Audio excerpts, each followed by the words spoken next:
Հատվածը պատրաստվել է Հայաստանի Հանրապետության առողջապահության նախարարության պատվերով։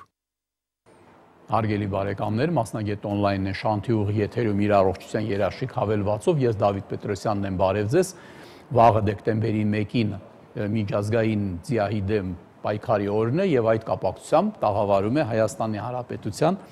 առողջապահության նախարարության ԶԻԱՀ-ի կանխարգելման հանրապետական կենտրոնի տնօրեն պրոֆեսոր Սամվել Գրիգորյանը։ Բարև ձեզ, Բժիշկ Գրիգորյան, շնորհակալություն, որ եկել եք։ Մենք մի օր առաջ սկսենք մեր քարոզչությունը, դա քարոզչության մի մաս է, որը շատ պետք է, եւ եկեք անդրադառնանք նրան, որ բոլորս հիշում ենք, որ անցյալ տարի մի շատ հետաքրքիր, անսպասելի շատերի համար, թեկուզ ինձ համար եղավ մի այսպիսի երևույթ, որ ՄԱԿ-ի ասամբլեայի ժամանակ հայտարարվեց Հայաստանի անունը լավագույն ձևով։ Մենք տեսանյութ ունենք,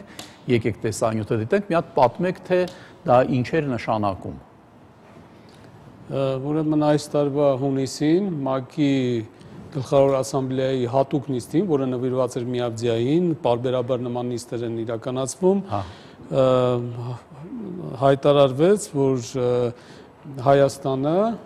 իդեմս մի քանի երկրի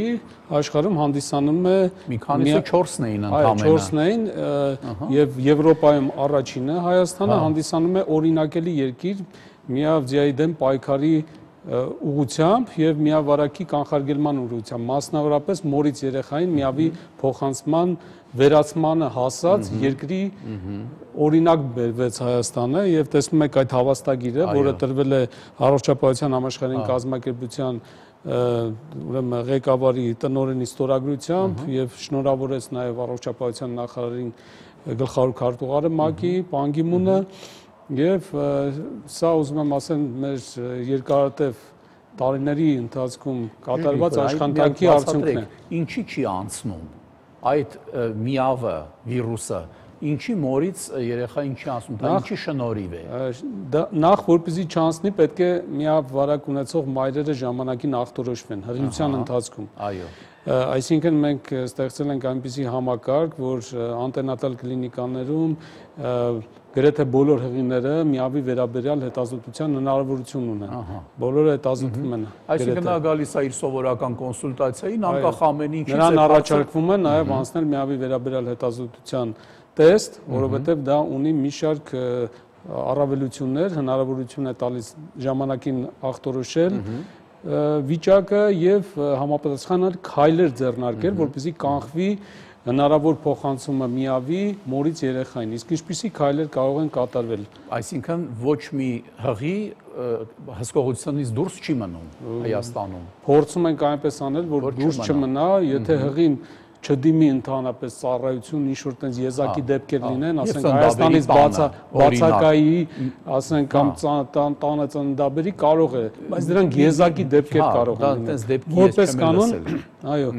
99% եւ ավելին գտնվում են հսկողության մեջ անտենատալ եւ օգտվում են այս հետազոտությունից։ Հայտնաբերվում են, միգուցե չեն էլ հայտնաբերվում, միգուցե հայտնաբերվում են նման դեպքեր, հետո մի 2 տասնյակ կամ ավել դեպքեր տարեկան հայտնաբերվում են եւ նման հղիները վերցվում են դիսպանսերային հսկողության եւ նրանց տրամադրվում է հակառետրովիրուսային բուժում։ Այո։ Այդ բուժումը հնարավորություն է տալիս վիրուսի քանակը արյան մեջ եւ կենսաբանական հեղուկներում ճնշել, իջեցնել չնշմարվող մակարդակի, երբ որ նույնիսկ հետազոտությամբ էլ չի որոշվում, կարծես զրոյական է, իհարկե դեպի բջիջներում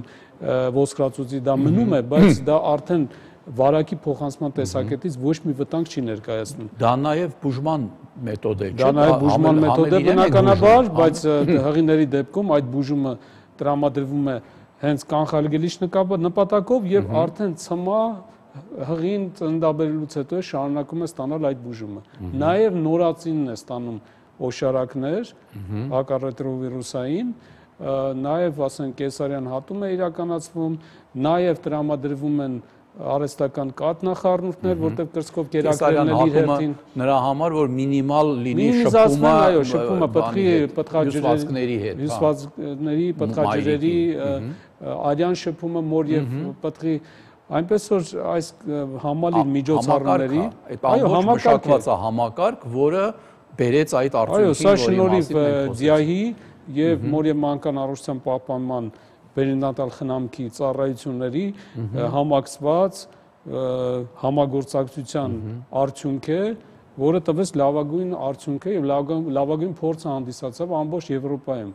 Սա նշանակալի ձեռքբերում է, ուրախալի, որովհետեւ այսօր Հայաստանի հեղինակությունը միավձիայի դեմ պայքարի գործում գտնվում է աշխարհում ամենաբարձր մակարդակի վրա։ Բայց դա չի նշանակում, որ դա հավերժ է,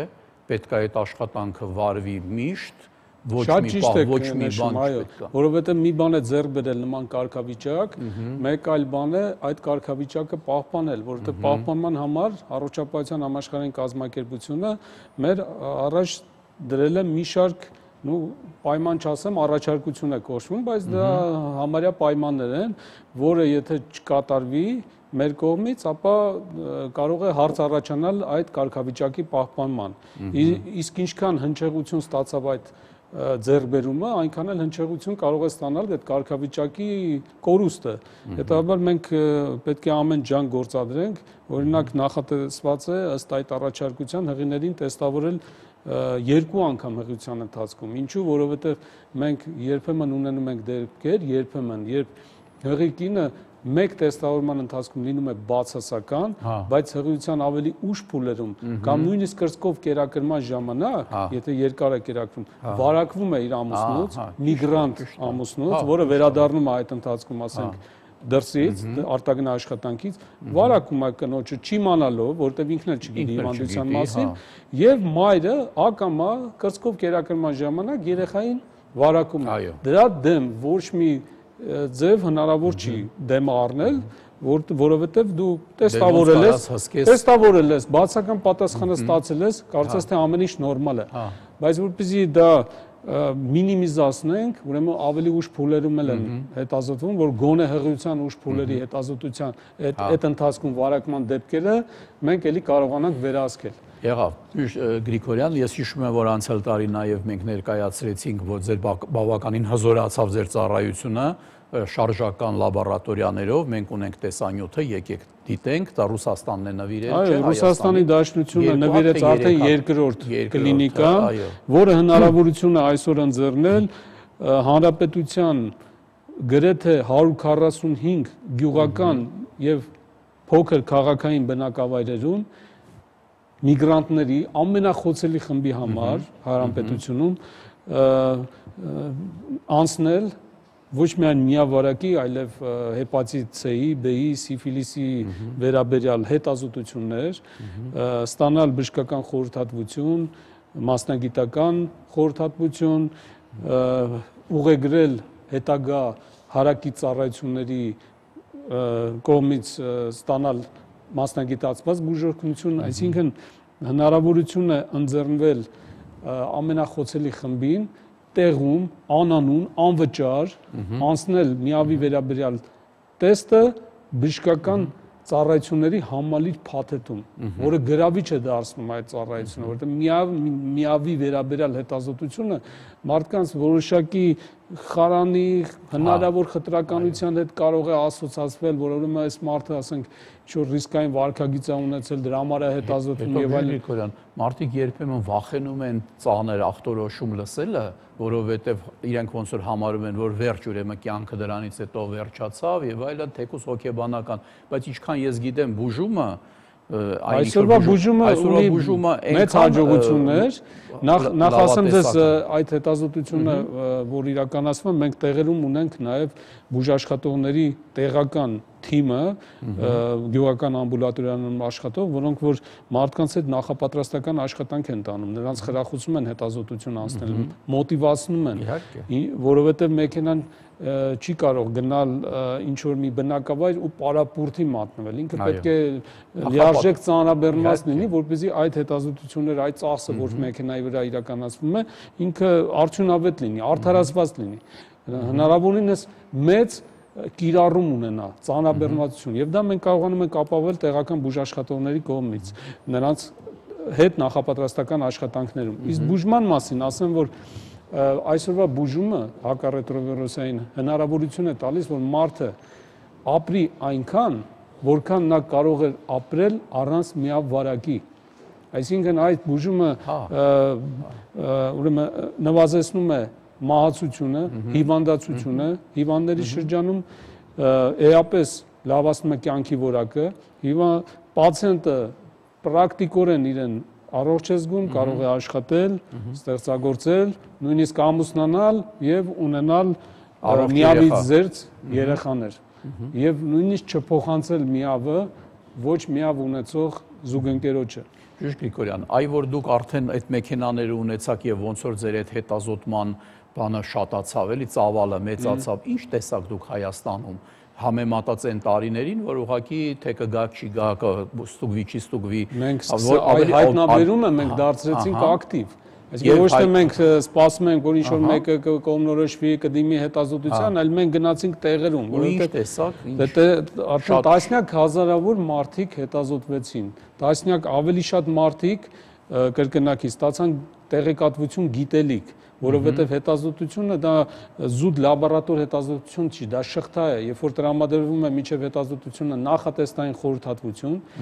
այսինքն հետազոտվում է նրա ռիսկային վարքագծի հնարավոր չափը, արդյոք ունեցել է նախկինում դրվագներ նմանատիպ, տրվում են գիտելիքներ, ինչպես փոխանցվում միավարակը, ինչպես պաշտպանվել, այսինքն դա նաև անհատական կանխարգելման միջոց է ամեն մի հետազոտությունը եւ տեստից հետո նաև հետեստային խորհրդատվություն է տրվում, եթե դրական է ինչ անի, բացական է ինչ անի, որ հետագայում չվարակվի։ Եվ մենք այս աշխատանքների ընթացքում տասնյակ դեպքեր հայտնաբերեցինք միավարակի վաղաժամ, երբ որ մարդիկ չգիտեին իրենց կարգավիճակի մասին։ Հնարավոր է, որ նրանք դեռ չէին հասցրել վարակել իրենց զուգընկերներին եւ ժամանակին ուղղորդեցինք դեպի ծառայություններ, որտեղ հետազոտությունը ինքնանպատակ չի։ Այլ նպատակը նա է, որ վաղարժամ հայտնաբերվի, պացիենտը ուղղորդվի հետագա մասնագիտացված ծառայության, վերջնական ախտորոշում ստանա, որտեղ մի տեստը դա դեռ ախտորոշում չի։ Դա սերա պոզիտիվ կամ շրջադրական պատասխան է ընդհանրապես։ Հետագայում մեր կենտրոնում վերջնական ախտորոշում է տարվում ըստ ընդունված ալգորիթմի եւ ցուցման դեպքում տրամադրվում է բուժում։ Այսօր բոլոր ցուցում ունեցողները, որը կախված է իմունային բջիջների մակարդակից, այդ բուժման հասանելիությունը կա, նրանք ստանում են բուժում 1150 պացիենտ ստանում է նշված բուժումը, իսկ հաջորդ տարվանից նախատեսում ենք, որ կթարմացվեն պացիենտի վարման գործելակարգերը, բուժման ուղեցույցները, որոնք մենք պարբերաբար կատարում ենք առողջապահության համաշխարհային կազմակերպության ցուցումներով, ես սա այն երևի եզակի ոլորտներից է, որ ի սկզբանե 2005 թվականից բուժումը բացառապես իրականացվում է ազգային ուղեցույցների բուժման եւ պացիենտի գործելակերպերին համապատասխան, որոնք որ մշակվում եւ պարբերաբար լրամշակվում են միջազգային կառույցների եւ ԱՀԿ-ի ցուցումներով, մենք հաջորդ տարվանից կտրամադրենք բուժում, պլանավորում ենք տրամադրել բոլորին, անկախ այդ ցուցումների առկայությունից, կլինիկական եւ իմունաբանական։ Ինչու՞, որովհետեւ բուժումը ըստ էության նաեւ դարձել է կանխարգելման արդյունավետ միջոց։ Բուժում ստացող մարդու մոտ վիրուսը արյան մեջ այնքան է իջնում, նվազում եւ անհետանում, որ բայց ոչ թե դա առողջացում է ռադիկալ բուժում, այլ վիրուսի արկայություն։ Մի օր դրան է կգանք, բայց այս պահին չկա դա, վերջնական բուժում չկա, բուժումը ցմահ գործընթաց է։ Չեմ ուզում մարդկանց համար այնպես թվա, որ դա ինչ-որ գրավիչ բան դառնա, որ կարելի է վարակվել, կարելի է հետո բուժվել։ Այ որ չվարակվել, մի անգամ փորձենք այդ ասած ուղեցույցը տալ, ոնց որ միշտ տալիս ենք, քանի որ օրնա մի անգամ էլ հիշացնենք, ինչ մենք անենք սովորական մարդիկ, որ ինչ որ ձևով, ասենք թե որոշ մեծ տոկոսով կարողանանք կանխարգելել։ Պետք է խուսափել ռիսկային վարքագծից, ինչը դա իրենից ներկայացնում, ռիսկային սեռական կապերից, իսկ ռիսկային սեռական կապը հանդիսանում ցանկացած կապ, երբ դու չգիտես զուգընկերոջ կարգավիճակը միավի վերաբերյալ։ Այո։ Պետք է խուսափել նախաամուսնական եւ արտամուսնական սեռական կապերից, ցուցաբերել ժուժկալություն, որովհետեւ այսօր մասնավորապես մեր հարևան երկրներում, Ռուսաստանում, Ուկրաինայում, որտեղ բավականին տարածվածությունը այնպիսին է ընդհանուր բնակչության շրջանում։ Երեք ես հաղորդագրություն տեսա, վերսիով, որ ամեն ուրեմն 100-ից 4-ի մոտ հայտնաբերվել է միավ հետազոտություն, դա շատ բարձր ցուցանիշ, դա նշանակում է տարածուն փուլը էպիդեմիայի գեներալիզացված, երրորդ փուլը, իսկ մենք գտնվում ենք հիմա նախնական փուլում, որտեղ որևէ խմբում ռիսկային վարքագիծ ունեցող միավի տարածվածությունը չի գերազանցում 5%-ը, որևէ խմբում, իսկ մենք հետընթաց ենք ապրել շնորհիվ գործողությունների, որոնք արել ենք, ընդամենը մի քանի տարի առաջ գտնվում էինք երկրորդ փուլում խտացման, որտեղ միջոց օգտագործողների շրջանում բարձր էր 5%-ից, հիմա մենք հաղթարել ենք, արդեն հետընթաց է ապրել համաճարակը, սա պատմության մեջ ձիայդեմ պայքարի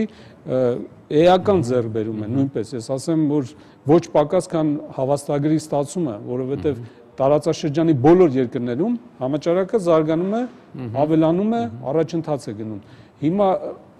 այս համեմատության մեջ պետք է նայել մեր դերը, այս պայքարի եւ դիրքը։ Եվ հիմա տեսեք, Ռուսաստանում հավանականությունը նման քաղաքներում վարակման տասնյակ անգամ ավելի բարձր է, քան Հայաստանում։ Լսեք, սիրելի բարեկամներ, լսեք, մենք սիրում ենք գնալ եւ շատերը մեր միգրանտներից թյուր ցող չպատկերացնեն, որ վարակվումը կարող է լինել միայն մանրավաճառներից կամ պատահական մեծամասամբ վարակվում են ընդամենը մեկ քիչ թե շատ տևական զուգընկերոջից։ Այնպես որ պետք է խուսափել ռիսկային կապերից։ Եղավ, Գրիգորյան, շատ շնորհակալություն ձեզ անձամբ, որովհետև ես գիտեմ սկզբից մինչև վերջ ձեր գործունեությունը, այդ կենտրոն ստեղծելը եւ այլն, եւ ձեր նվիրվածությունը այդ հարցին ու պրոֆեսիոնալիզմը հսկայական դեր է խաղացել, որ Հայաստանը ունի այսպիսի ցուցանիշներ։ Շնորհակալություն, սիրելի բարեկամներ, մենք հիմա կընդհատվենք եւ գովազդից հետո կշարունակենք Մասնագետ on-line-ը։ Հատվածը պատրաստվել է Հայաստանի Հանրապետության առողջապահության նախարարության պատվերով։ Այնա տաղավարում է օքսիգեն բժշկական կենտրոնի բժիշկ մաշկաբան Ռուզաննա Սաֆարյանը, բարև ձեզ, բժշկ Ռուզաննա, շնորհակալություն, որ եկել եք։ Մենք պետք է խոսենք վիճակների մասին, հատկապես այսօր ուզում ենք հիշենք կորյակները, որովհետև դա մի մաշկային վիճակ է, հիվանդություն չասեմ, նենց ոնց որ այդքան էլ հիվանդություն չի, որովհետև մարդը ունի կորյակներ, բայց իրան ինքը հեչված չի զգում, նորմալ ապրում է եւ այլն, բայց աչքի է ընկնում մի մարդու դեմքին կան ինչ որ ավելորդ պզուկներ, կամ մենք եթե ուզում ենք լրիվ անցնենք գիտական դաշտ, ակնե, որը մարդու կյանքը ուղղակի թույնում են, երիտասարդի, որը նոր կյանք է մտնում, որը ուզում է որ ավելի լինի գեղեցիկ, ավելի դուրեկան եւ հանկարծ այդ կորյակները հիշենք մի հատ, ինչ ենք հասկանում ասելով ակնե կորյակներ կամ պզուկներ։ Այնուամենայնիվ դոկտոր Դավիթ բժշկության մեջ ընդունված է անվանել ակնեն կորյակավոր հիվանդություն, քանի որ այն դասվում է մաշկային ճարպագեղձերի հիվանդությունների շարքին, քանի որ այստեղ հիվանդանում է ճարպագեղձը։ Այնտեղ շատ թեքիչ արտահայտված բորբոքային ռեակցիա է տեղի ունենում եւ այդ պատճառով այն դասվում է հիվանդությունների շարքին, չնայած որ խնդիրը շատ ակտուալ է, հիվանդների քանակը բազմաթիվ են, մենք այս խնդրի մասին շատ ենք խոսել հիվանդության ընթացքի պատճառների, այսօր ես ավելի շատ ուզում եմ կանգ առնել բուժման առանձնահատկությունների վրա, որը ամենաշատն է հուզում մեր պացիենտներին։ Այդ տեսեք ինչքան հետաքրքիր բան է, թվում է թե այդ բանը, կորյակները, ինչն է դրա վատը, մի կողմից իհարկե տհաճ բան է, բայց մյուս կողմից օրինակ եթե տղա է, ինքը կարող է իրան թվա թե դե ինքը հատենց չի ուզում շատ ինչ որ գեղեցիկ լինել, տեսնում է որ ոչ մի բանի չի խանգարում ու ինքը կարող է շատ երկար ժամանակ չդիմել, ոչինչ չանել, մեկ-մեկ կանայք էլ աղջիկներն էլ կարող է որոշ չափով անտարբեր լինեն։ Դա ինչի է բերում, այ մի հատ մի անգամից ասեք ինչի է բերում, երբ որ կորյակներով չեն զբաղվում ու դա ինքս խորանում է։ Այո, շատ կարևորագույն հարց է եւ այստեղ ես ուզում եմ ուշադրությունը կենտրոնացնել վաղ բուժման անհրաժեշտության վրա։ Այսինքն, եթե հիվանդությունը չբուժել, մտածել, որ դա տարիքային խնդիր է եւ ժամանակի հետ այն կլավանա, կվերանա, այո, այստեղ ճշմարտություն կա, հիվանդությունը տարիքի հետ հնարավոր է եւ վերանա, բայց թողում այդ մաշկի վրա այնպիսի անդարձելի երևույթներ, որոնցից են սպիացումները, տարբեր արտահայտության բնության դրանք ատրոֆիկ սպիներն են, հիպերտրոֆիկ, այսինքն մաշկը տեղ-տեղ փոսնկած է, այո, եւ մեջքի շրջանում ունենում ենք հակառակը ավելի ուռուցիկ կելոիդային սպիացումներ, որոնք կարող եմ ասել գրեթե անբուժելի են եւ շատ դժվար ճանապարհ է անհրաժեշտ լինում անցնել որոշակի հարթեցում ապահովելու համար։ Այսօր բժշկությունը այս խնդիրը լուծելու համար քիչ հնարավորություններ ունի եւ այստեղ շատ կարեւոր է դիմել վաղ բժշկի եւ ստանալ համապատասխան բուժում այնքան ժամանակ, ինչքան որ դա անհրաժեշտ է անել։ Քանի որ տարիքային գործոնները գործում են եւ հիվանդությունը ամեն պահի կարող է ունենալ սրացում անգամ շատ էֆեկտիվ բուժումից հետո։ Այստեղ ես ուզում եմ նշել, որ մեր հիվանդները բաժանվում են երկու խմբի այցելուները։ Առաջին խմբում մենք ներառում ենք այն պացիենտներին, որոնց մոտ մանրակրկիտ հետազոտությունների արդյունքում ոչ մի թերացում այլ օրգան համակարգերի կողմից չի լինում հայտնաբերել։ Դրանք առողջ երիտասարդներ են եւ աղջիկներ, որոնք ունեն միայն կոսմետիկ թերություն մաշկի վրա, դեմքի, մեջքի, կրծքի շրջանում հիմնականում։ Այստեղ խոսքը գնում է սովորական ակնեի մասին, որը ունի տարիքային բնույթ եւ տարիքի հետ կանցնի իհարկե էֆեկտիվ բուժումներից հետո։ Երկրորդ խմբում ներառում ենք այն պացիենտներին, որոնց հետազոտելիս հնարավոր է լինում հայտնաբերել շեղումներ աղիստամոքսային տրակտի կողմից, ձվարանների հիվանդություններ է հայտնաբերվում շատ հաճախ, հորմոնալ շեղումներ բավականին հաճախ, որոնք կարող են բերել ակնեի միջին եւ ծանր ձևերի ընթացքի եւ շատ կարեւոր է նշեմ, որ բոլոր դիագնոստիկ հետազոտությունները եւ նեղ մասնագետների խորհրդատվությունները տվյալ դեպքում գաստրոենտերոլոգ, գինեկոլոգ, էնդոկրինոլոգ շատ վաղ միանում են մաշկաբանին եւ բուժումը ընթանում է համակցված, այո, շատ կարեւոր է, որ մեկ պացիենտը ամբողջ բուժական ընթացքը ստանում է կենտրոնում, բուժումները ընթանում է տարբեր մասնագետների կողմից հետևողական, այսինքն մենք բոլորս հետևում ենք մեկս մյուսի աշխատանքին եւ արդյունքներին, բուժումը լինում է համակցված։ Դեմոդեկոզը մտնում է որ խմբի մեջ դրանցից, որտեղ մենք ունեցել ենք եւ առաջի եւ երկրորդ։ Այստեղ կարող է լինել դեմոդեկոզով բարդացած կոյրակավոր հիվանդություն, որը հայտնաբերվում է բուժման սկզբում եւ դա շատ կարեւոր է ուղղակի բուժական սխեման ճիշտ կազմակերպելու համար։ Այստեղ կարող է լինել ակնե դեմոդեկոզով եւ ակնե առանց դեմոդեկոզի։ Այն պարազիտն է, որը որ ապրում է ճարպագեղձերում եւ որոշակի պայմաններում շատ կտրուկ աճ է տալիս, առաջացնելով բարդացնելով շատ-շատերի մոտ կա, չէ, անգամ միգուցե բոլորի մոտ։ Բայց քանի որ առողջ է մաշկը, չունի նախադրյալներ, նման է մակաբույծը, որ ակտիվանա, այսպես ասած, ոչ մի ձևով իրեն չի արտահայտում, իսկ որոշ մարդկանց մոտ սկսում է օգտվելով, որ այդ կորյակավոր հիվանդության ժամանակ կա, տեսեք, ես սովորեցի, որ կա կորյակավոր հիվանդություն, ես ուզում էի ամեն կերպ ուզում էի այդ հիվանդություն չհամարեի, բայց դե որ ասում եք բժշկուհի, մենք նկարներ ունենք, եկեք նայենք նկարները, դուք կասեք, որ չէ, նկարներ խնդրում եմ, ահա,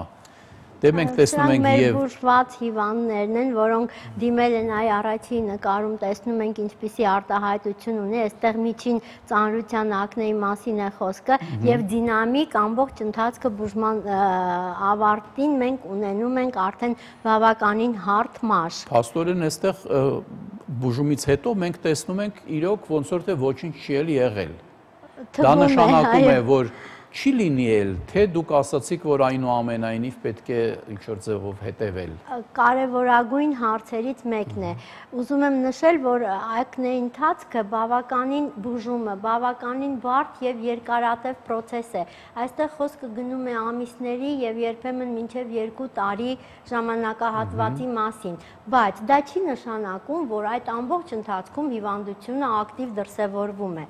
արդեն երկրորդ ամսից սկսած մենք ունենում ենք վառ արտահայտված դրական դինամիկա։ Այսինքն այս նկարներում երկրորդ եւ երրորդ նկարներում մենք այստեղ երրորդ, չորրորդ ամսում դինամիկ փոփոխություններն ենք փաստում, իսկ բուժումը շարունակական լինում է նույնիսկ այն ժամանակ, երբ ունենում ենք վերջին նկարում արդեն անթերի մաշկ։ Այսինքն դա կարևորագույն փուլ է բուժման մեջ, պահպանողական բուժման մասին է խոսքը, որը կատարվում է երկար ժամանակ։ Դա նմանվում է առօրյա ամենօրյա մաշկի խնամքի։ Մի նկարել ունենք, եկեք դիտենք։ Այստեղ ոնց որ թե ինչ որ մի քիչ ավելի սուր վիճակ է սա, ավելի սուր թե ինչով են տարբերվում։ Տեսեք, այստեղ ունենք ավելի սուր, բայց ավելի մակերեսային ախտահարում մաշկի եւ բուժման արդյունքում տեսեք վերջում մենք ունենք առողջ մաշկ, բայց ունենք պոստակնե վիճակ, այսինքն մենք ունենք ատրոֆիկ փոսընկած սպիներ, որոնք արդեն պահանջում են իր բուժումը եւ անհատական մոտեցումներ։ Արդեն ավելի շատ կոսմետոլոգիական տեսակետից բուժում մեր կենտրոնում մեզ շատ մեծ օգնություն է ցուցաբերում բժիշկ կոսմետոլոգը, որը առաջարկում է, այո։ Սա արդեն ոնց որ ինչ որ թարախային բաներ եմ նկատում ես այստեղ, թե դա տենց չի։ Այո, թարախով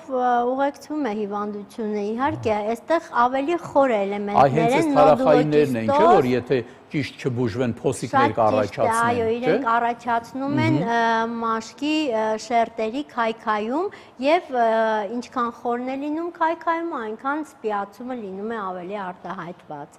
Այստեղ ունենք մեջքի, որ ակնեն ոչ միայն դեմքի հիվանդություն է, այլ նաեւ այն բոլոր հատվածներում, որտեղ մաքսիմալ քանակությամբ ճարպագեղձեր են տեղակայված, այնտեղ ունենում ենք խնդիր։ Այստեղ խոսքը գնում է ակնեի բարդ ստադիայի մասին, որը որ պահանջելու է ավելի լուրջ միջամտություն դեղորայքային։ Բժիշկ Ռուզաննա, ես ուզում եմ մի քիչ սրացնեմ, էլի։ Այ անձնավորություն է, որը ունի մեջքին այսպիսի վիճակ։ Ենթադրենք դեմքին, պարանոցին, բաց մասերում չունի։ Եվ ինքը չի բուժվում։ Մարդը չի բուժվում, ոչ եկավ, ոչ էլ։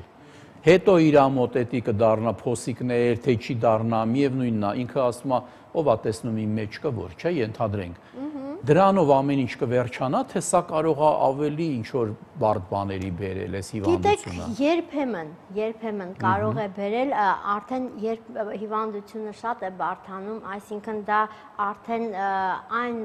հիվանդների մոտ է լինում, որոնց մոտ կան իմունոդեֆիցիտային վիճակներ, այսինքն այլ հիվանդություններ, սիստեմային բնույթի, բարբերական հիվանդություն, այդպիսիք շատ են դիմում ակնեի ծանր ընթացքով։ Եթե այդպիսի վիճակներ կան, ակնեն կարող է բարդանալ մեկ այլ հիվանդությունով, պիոդերմիայով, այսինքն դա հիվանդությունների մեկ այլ խումբ է, որը ավելի ընդհանուր ազդեցություն ունի օրգանիզմի վրա եւ այդ խնդիրը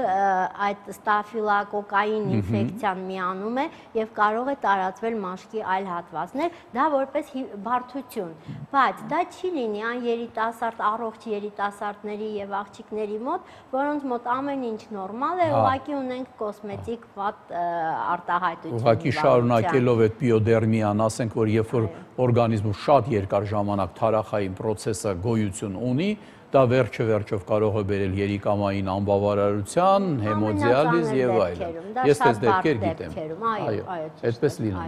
է։ Բժիշկ Ռուզաննա, հիմա եթե վերցնում ենք այսպես,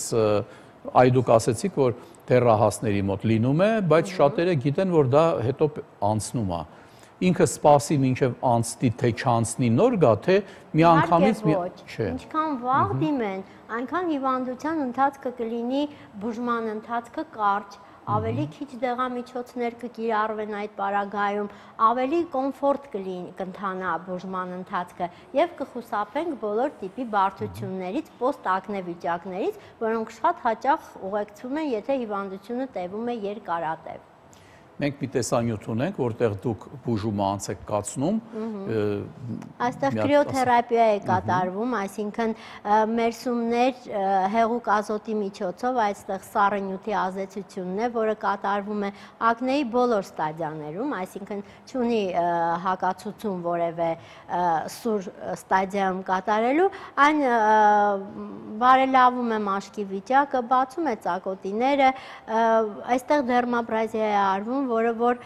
մակրող եւ մակերեսային պիլինգային, այսինքն շերտ ազատող ազդեցություն է թողում մաշկի վրա եւ բացում ծակոտիները, մաքրում։ Այստեղ տեսեք ակնեի առաջացումը պայմանավորված է անաերոբ միկրոբներով, այսինքն նրանց անօդ տարածություն է հարկավոր եւ դա խցանված ծակոտին է փաստորեն։ Եվ ծակոտիները բացելով, մաքրելով, ազատելով այդ ճարպային խցանից, մենք ունենում ենք ավելի բարենպաստ ֆոն հիվանդության առումով։ Սա ոնց որ Սա պլազմոթերապիան է, այո, արդեն պոստակնե վիճակներում, երբ ունենք հետքեր մաշկի վրա, կատարվում են ներարկումներ սեփական պլազմայի միջոցով, որոնք շատ լավ բարձրացնում են մաշկի տեղային իմունիտետը եւ ունեն վերականգնող հատկություն մաշկի։ Եղավ, Ժեշկե Ռուզաննա, սա ընդամենը 2-3 ձև մենք տեսանք, այն էլ ոչ թե ասենք թե բոլորը առանձին ակնե բուժման ձևերն էին, այլ ուղղակի ակնեի ժամանակ օգտագործվող դեղեր։ Հիմա կարող եք մի քիչ դասակարգենք, այդ ակնեն ինչ ձևեր ունի բուժելու եւ ինչից է դա կախված։ Ինչպես եք որոշում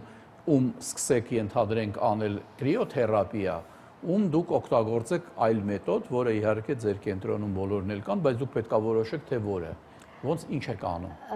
Նախ գնահատում ենք առաջնահերթ հիվանդության ստադիան, այսինքն բարդության աստիճանը։ Թեթև դեպքերում հնարավոր է սահմանափակվել թեթև դեղամիջոցներով, բայց սովորաբար մեզ դիմող հիվանդների մեծամասնությունը դրանք արդեն երկարատև բուժված, ստացած բուժում հիվանդության որոշակի բարդ ստադիայում դիմող հիվանդներ են, որտեղ միայն թեթև դեղամիջոցներով հարցը լուծել չենք կարող։ Եվ մեր կենտրոնում ունենք բուժման առանձնահատկություններ, այսինքն մենք համակցում ենք տրադիցիոն բուժումները, այսինքն դեղորայքային բուժումները, ոչ տրադիցիոն, այսինքն արևելյան բժշկությունից վերցրած ֆիզիոթերապևտիկ մեթոդով, որը որ հնարավորություն է տալիս ավելի առողջ օրգանիզմում աշխատել, այսինքն մենք գիտենք, որ ինչքան բարենպաստ է անդրադառնում օրինակ ռեֆլեքսոթերապիան օրգանիզմի տարբեր օրգան համակարգերի վրա, այդ թվում ճարպագեղձերի ֆունկցիայի վրա, իմունիտետի բարձրացման եւ այդ պարագայում մենք ունենք հնարավորություն կիրառել դեղորայքը ավելի անվնաս, կարճատև եւ ավելի էֆեկտիվ։ Երրորդ փուլում արդեն միանում են կոսմետիկ պրոցեդուրաները, կոսմետոլոգիական, որոնք որ օգնում են ավելի արագ վերադարձնել մաշկին առավելագույն կոսմետիկ տեսք։ Ինչ հիվանդություններ կան մաշկային, որոնք կարող են տպավորություն թողնել, որ դա կորյակներ են, բայց իրականում դա կորյակ չլինի։ Ինչը կարա շփոթացնի։ Սովորաբար այդ հիվանդությունը այնքան տիպիկ է ընթանում, որ նույնիսկ բժիշկ չլինելով կարելի է տարբերակել, որ սա սովորական կորյակավոր հիվանդություն է։ Կան բարդ դեպքեր, որոնք բարդացած են եւ բոլոր էլեմենտները միաձուլված են եւ առաջացնում են մի այնպիսի վիճակ, որ շատ ժամանակ նույնիսկ հմուտ մաշկաբանը կարող է միայն դիագնոստիկ տվյալներից դատելով հաստատել դիագնոզը, դա ակնե է, դեմոդեկոզով է բարդացած, թե պիոդերմիայով է բարդացած։ Այսինքն այդ հիվանդությունը ունի իր բնորոշ տեղակայումը եւ բնորոշ ընթացքը, տարիքային խումբը։ Այստեղ շատ քիչ դեպքեր են լինում, երբ կարելի է ուղղակի տարակուսել հիվանդության հետ կապված։ Ինչ հորմոնալ հիվանդությունների ժամանակ ավելի շատ կարող է այդ կորյակային հիվանդությունը, օրինակ վահանաձև գեղձի հետ կապված կարան լինեն վիճակներ, որոնք բերում են ոնց որ ավելի շատ դեպքերի, կորյակների։ Գիտեք, վերցնելով ընդհանուր օրգանիզմի էնդոկրին համակարգը, դա մի մեխանիզմ է մեկը մյուսի հետ կապված գործող։ Այսինքն առանձնացնել վահանաձև գեղձը որպես այդպիսին, որը կարող է առաջացնել կորյակավոր հիվանդություն, չենք կարող, բայց շատ դեպքերում վահանաձև գեղձը բերում է ձվարանների ֆունկցիայի խանգարման, այդ պարագայում ունենում ենք տարբեր տիպի հորմոնալ շեղումներ այդ ձվարանների կողմից, որոնց հորմոնների շեղումը արդեն խիստ անդրադառնում են ճարպագեղձերի ֆունկցիայի վրա, այսինքն ունենում ենք հիպերանդրոգենային վիճակներ, այսինքն տեստոստերոնի քանակի բարձրացում կամ մակերիկամային հորմոնների շեղում, որոնք խիստ անդրադառնում են ակնեի ընթացքի վրա, այսինքն ավելի բարդ է ընթանում հիվանդությունը։ Ժեշկե Ռուզաննա, մենք պետք է ընդհատվենք, գովազդը շատ կարևոր է, առանց գովազդի կյանք չկա, ես կասեմ, առանց ամեն ինչի կա, բացի գովազդից։ Այնպես որ սիրելի բարեկամներ, համբերություն ունեցեք, դիտեք գովազդը, որովհետև իրոք գովազդի ժամանակ երբեմն ստանում ենք մի տեղեկատվություն, որը մեզ շատ պետք է գալիս, եւ կշարունակենք դրանից հետո խոսել կորյակների մասին։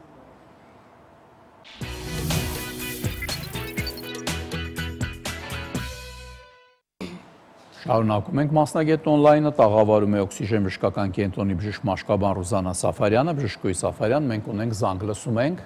Ալո։ Ալո, բարև ձեզ։ Բարև ձեզ։ Ես ունեմ ցանավորում դեմքի եւ ուսերի շրջանում, որը ոչ մի կերպ չեմ կարողանում բուժել։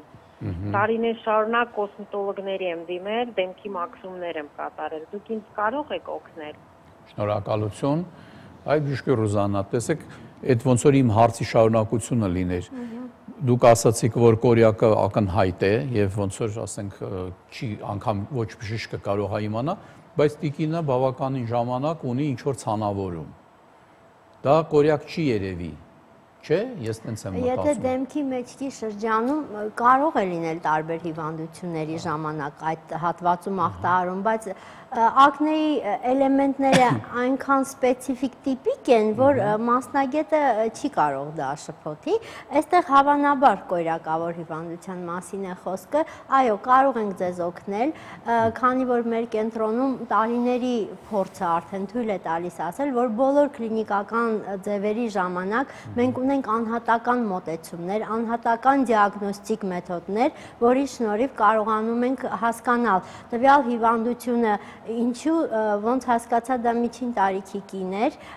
եւ ինչու հիվանդությունը դեռևս անկում չի ապրում եւ չի ենթարկվել բուժման։ Այստեղ շատ կարեւոր է հետազոտել, հասկանալ բոլոր պրովոկացնող ֆակտորները, որ օրգան համակարգերից են գալիս եւ մեր նեղ մասնագետների օգնությամբ եւ մաշկաբանի միջամտությամբ հասնել դրական արդյունքների։ Ուզում եմ ասել, ժամկետները լինում են տարբեր, բայց արդյունավետությունը լինում է ի վերջո բոլորի մոտ։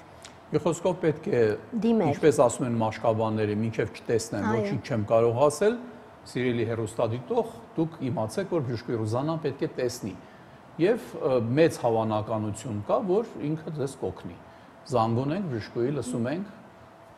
Բարև ձեզ։ Բարև ձեզ։ Այսպիսի մի հարց ունեի բժշկուհուն, այլ մաշկային հիվանդություններ բուժում են ձեր կենտրոնում, թե ոչ։ Ուղղակի ես ենթադրում եմ, որ ունեմ մաշկի սնկային հիվանդություն, կարող եմ դիմել ձեր կենտրոն։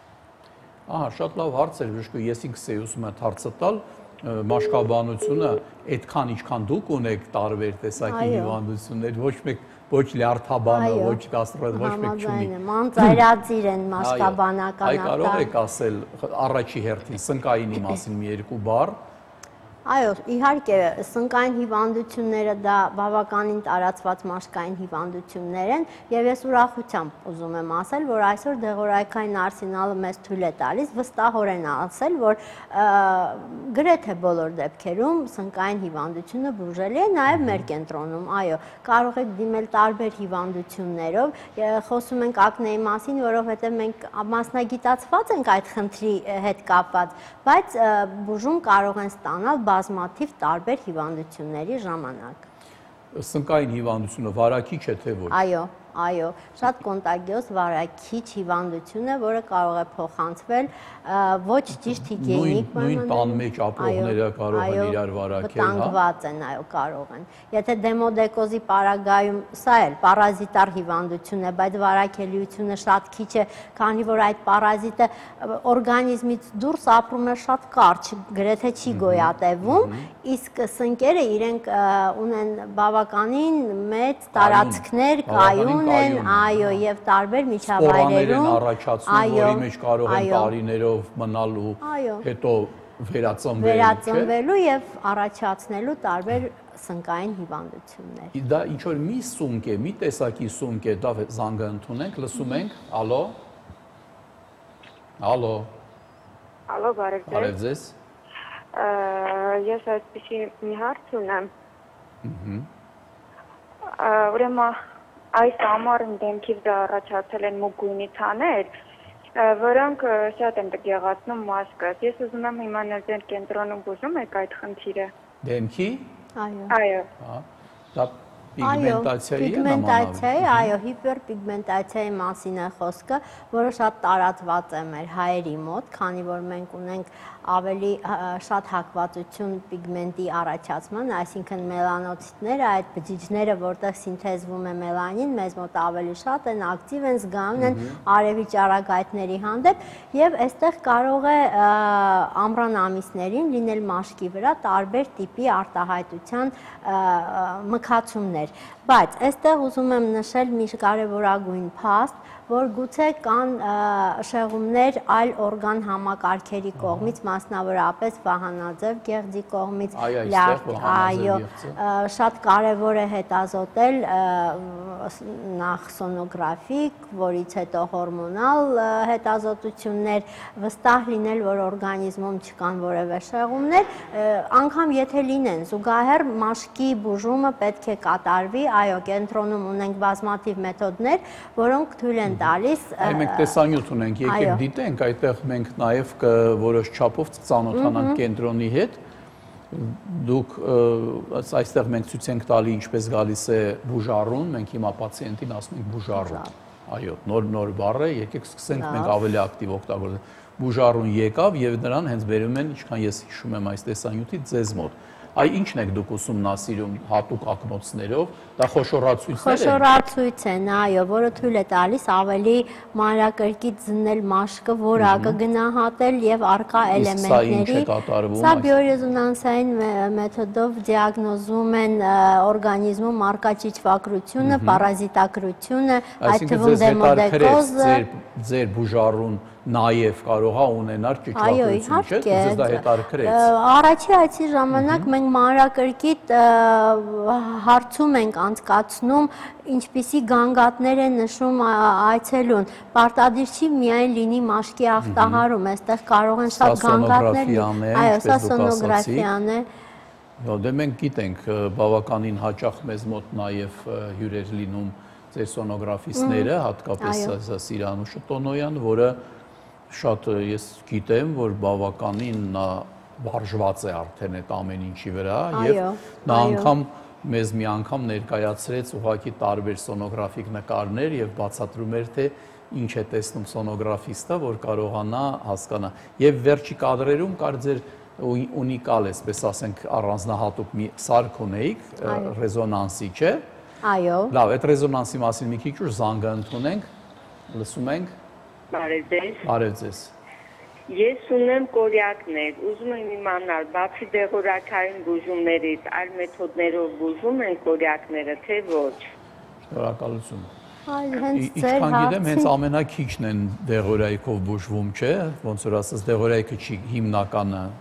Իհարկե կարևորագույն մաս է կազմում դեղորայքը, բայց երբ որ մենք գիտենք բոլոր հիվանդությունների ժամանակ, երբ տրադիցիոն թերապիան զուգակցում ենք ոչ տրադիցիոն, այսինքն ֆիզիոթերապիայի հետ, մենք ունենում ենք առավելագույն լավ արդյունքներ։ Այստեղ մեր կենտրոնում, ինչպես ասեցինք, օգտագործում ենք մի ֆիզիոթերապևտիկ սարք, Edline սարքավորում, որը կիրառվում է տարբեր պաթոլոգիաների ժամանակ, ոչ միայն մաշկաբանական։ Եվ արդյունքները կարող եմ հավատացնել, որ բավականին լավն են, այսինքն եւ հենաշարժողական ապարատի, նյարդային համակարգի հիվանդություններին, մկանային հիվանդությունների ժամանակ այնքան ակտիվ է, որ այցելուները պարտադիր չի ունենան որևէ լուրջ հիվանդություն, բայց այցելելով այդ պրոցեդուրաները անցնելով իրենք ունենում են ընդհանուր առողջական վիճակի բարելավում, այսինքն եւ տրամադրության բարձրացում եւ աշխատունակության բարձրացում, այդ ուղղակի կողքից առաջացնող էֆեկտներն են, որոնք լրացնում են մեր տրադիցիոն դեղորայքային բուժումը։ Ժգորուզաննա, կենտրոն, օքսիժեն, ինչ հարցերով կարելի է դիմել, եթե մենք խոսեցինք օքսիժենի մասին, այ ինչ մարդիկ իմանան, որ մի անգամից կան, եթե իրենց իմանան, որ այդ հարցում դուք օգնում եք։ Ուրեմն մենք ունենք տարբեր նեղ մասնագետներ, ունենք գինեկոլոգ, ունենք էնդոկրինոլոգ,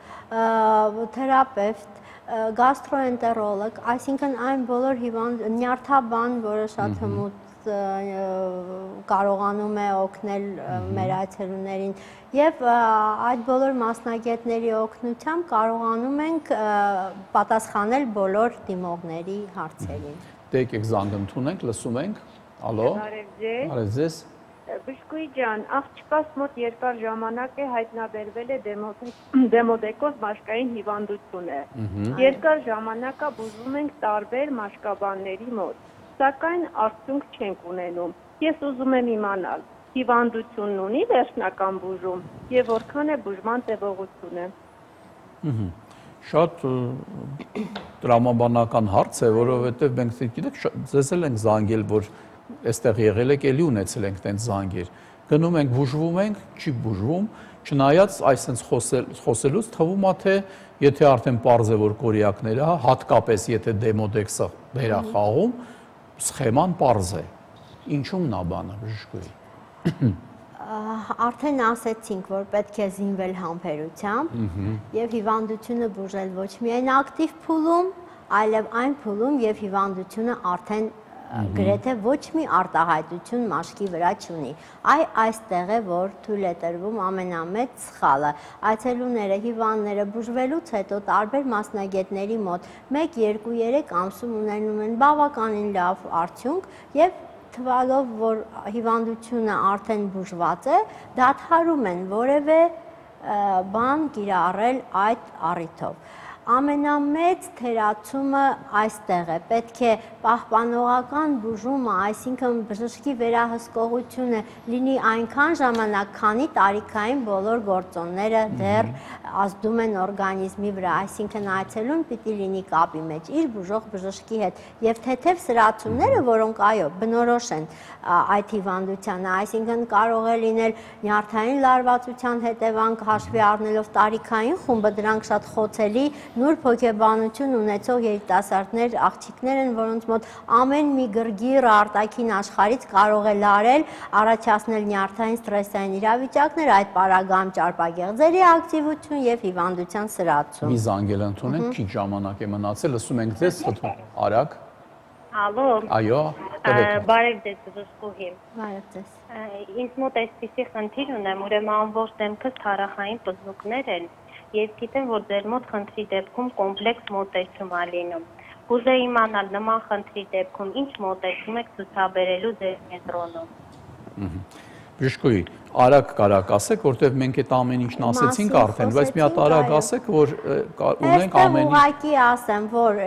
մշակված սխեմաներ, որոնք կիրառվում են անհատական ամեն մի այցելուի հիվանդի վերաբերյալ, այսինքն դեղորայք, ֆիզիոթերապիա եւ կոսմետոլոգիական պրոցեդուրաներ վերջում, որոնք բերում են վերջնական արդյունքի, ինչքանով որ հնարավոր է մաքսիմալ արդյունավետ բուժում ապահովելու համար։ Շատ շնորհակալություն բժշկուհի Ռուզաննա, ժամանակն արդեն վերջանում է։ Մենք ինչով ամփոփենք։ Ամփոփենք նրանով, որ կորյակները դա հիվանդություն է, հասկացանք դա։ Երկրորդը, որ պետք չի աչքաթող անել այդ խնդիրը, քանի որ երիտասարդների մոտ կարող է լինել եւ անցնել, կարող է լինել եւ չանցնել, եւ եթե նա անմիջապես դիմում է, երիտասարդը դեռահասը հենց դիմում է, եւ անգամ եթե դա անցնող էր, ավելի ճիշտ է դիմել, շտկել դա, հսկողություն որոշ սահմանել եւ այդ խնդիրը էլ չունենալ, ճիշտ է։ Եվ պարզ է, որ օքսիգեն կենտրոնում դուք պատրաստ եք ամեն ինչ անել,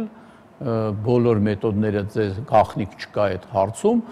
հոյակապ տեղ քաղաքի գտնվում եք եւ ձեզ մոտ կարելի է գալ ուղղակի եւ հանգստանալ, բուժում ստանալ, հանգստանալ եւ ծանոթանալ հոյակապ կոլեկտիվի հետ։ Շնորհակալություն բժշկուհի, սիրելի բարեկամներ, շնորհակալություն, ստեսություն, մի հիվանդացեք։